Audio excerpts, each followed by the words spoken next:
When in Nelson, why not enjoy one of our free arts walks? Download a map to guide you from the Nelson City Council website.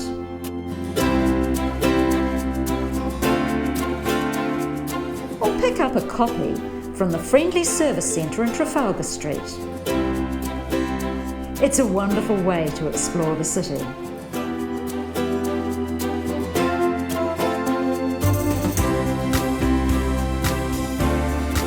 Wakefield Quay boasts beautiful views of Nelson's sheltered harbour and is also home to a collection of varied and exciting artworks. Heritage buildings contrast with modern high-rise apartments. Large ships and sleek pleasure boats traverse the busy waterway.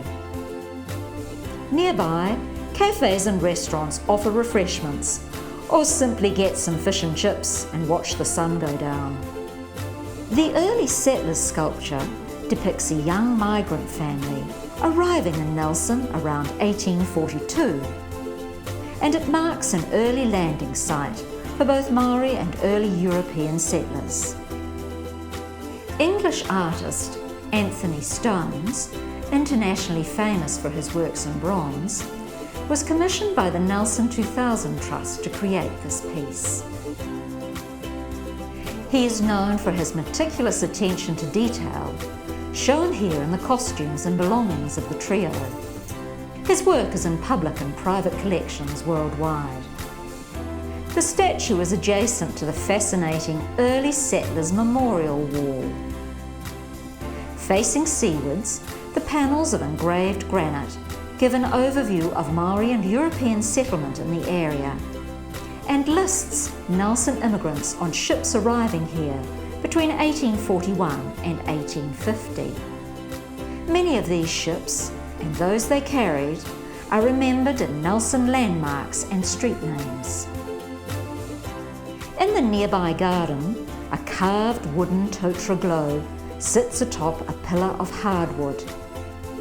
The Navigator is by Tim Raitt, an artist who trained with a traditional Maori master woodcarver. It links with stories of migration to Nelson and finding our way. First, travellers used the stars, then a compass, and now satellites.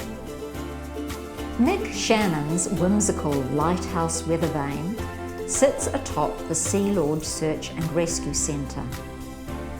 It celebrates the lighthouse that you can see across the water on the world-famous Boulder Bank.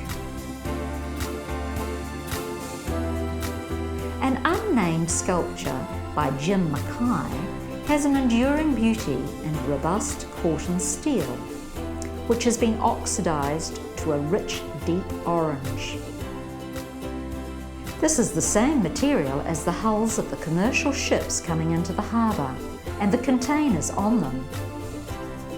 The artist recalls living on the waterfront and the eerie sensation of the large container ships entirely filling his window. Darryl Frost, best known in Nelson for his stainless steel art at the airport, created this charming spy hole. The weathered steel gate-like structure focuses the viewer's eyes on the water between the path and the road. At night, a magical effect is created with lights reflected on the water when the tide comes in. Christopher Finlayson said of his mural, Aotearoa, "Whatever I painted there on the edge of the land and sea would stand as a portal of softer human expression within the context of a hard-edged, often unforgiving, artificial, urban environment." This talented artist is one of New Zealand's leading mural artists, first creating this iconic work in 1984 on the side of a heritage building. He is known for working with the community, and when he refurbished the work in 2009, he had 28 willing helpers. Grant Palace's bronze entitled The Seafarer was commissioned to be a memorial to the lost seafaring men who led a life at the whim of the sea. Poet Jeff Waring's words are found on the base of the work.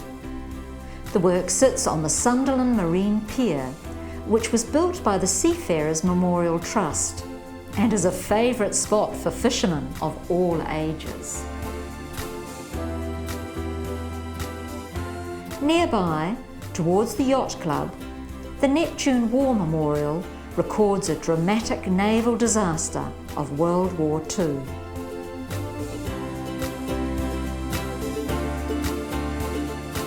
Michael Macmillan is a fourth-generation potter and first explored sculpture through this medium. His work, Evolution, in front of the Haven Apartments, is a 2.5-ton water feature incorporating stone, copper, stainless steel, ceramics and polished aggregate. Thanks for joining us. Remember, more walks can be found on the Nelson City Council website. Free podcasts with extra information can also be easily downloaded.